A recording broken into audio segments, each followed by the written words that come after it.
তাদের কলেজের টুকরো সন্তানদেরকেও এই গুলির সামনে, গ্রেনেডের সামনে, ট্যাঙ্কের সামনে দাঁড়িয়ে থাকতে সাহস জুগিয়েছিল।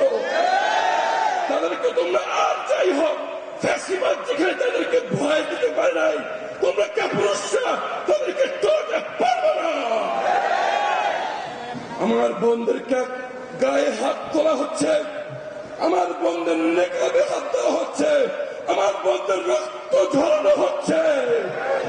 তোমাদের শুভাকাঙ্ক্ষী হিসেবে বলছি, অবিলম্বে তওবা করো এবং নিজের সংশোধন করে নাও।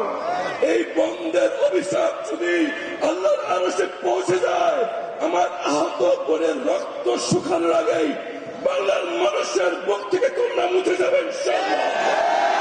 আমি যদি 10টা ভোটও পাই, তার সাক্ষী হবে আমার নারী বন্ধের ভোট ইনশাআল্লাহ।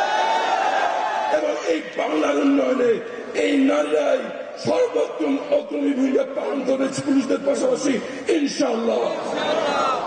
এবং ইনশাআল্লাহ শুধুমাত্র আমি যখন গণসংযোগ করতে গিয়েছিলাম, একজন নারী সবজি বিক্রেতা যিনি রোদে পুড়ে বৃষ্টিতে ভিজে সারাদিনে মাত্র 900 টাকা ইনকাম করেন, উনি আমার কাঁধে হাত দিয়ে বলল, বাবা আমার কাছ থেকে 100 টাকা চাঁদা নেয়, তুমি যদি নির্বাচিত হও বাবা, আমি আশা করি আমার 100 টাকা আমার কাছে থাকবে। এই বোন একটা কথা বলেছে, এই কথাটা ইলেকশন কমিশন, অন্তর্মন্ত্রী সরকার সবার শোনা উচিত। ওই বোনটি বলেছে, আর কিছু লাগবে না বাবা, খালি একটু নিশ্চিত করো আমি নিরাপদে ঘর থেকে বেরোবো, যে ভোট দিয়ে আবার ঘরে আসবো, আর যেই মার্কায় সিল দিছি ওই মার্কার হিসাবটা ঠিক মতো হবে ইনশাআল্লাহ। তোমরা সারা বাংলাদেশে জয়ী হবে ইনশাআল্লাহ। একটি ভূমিধস বিজয় শুধু ঢাকা 14 নয়, 11 দলীয় জোটের জন্য সারা বাংলাদেশে অপেক্ষা করছে ইনশাআল্লাহ। এবং এই ভোটের অধিকাংশ হবে এই বাংলার নারীরা ইনশাআল্লাহ। যদি ইসলামী সরকার এবং নৈতিকতা সম্বন্ধে মানুষ ভাইয়েরা দেশের নেতৃত্বে আসতে পারে, চাঁদাবাজদের চাঁদাবাজি বন্ধ হয়ে যাবে, দুর্নীতিবাজদের দুর্নীতি বন্ধ হয়ে যাবে, মাদক ব্যবসায়ীদের প্রকাশ্যে মাদক বিক্রি বন্ধ হয়ে যাবে।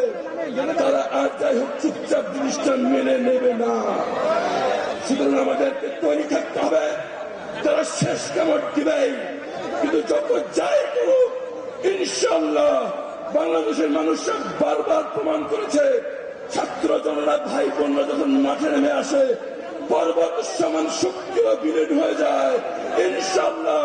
12 ফেব্রুয়ারি বাংলাদেশের ছাত্র জনতা নারী সবাই মিলে একটি বিপুল ভোট বিপ্লবের জন্য অপেক্ষা করছে ইনশাআল্লাহ।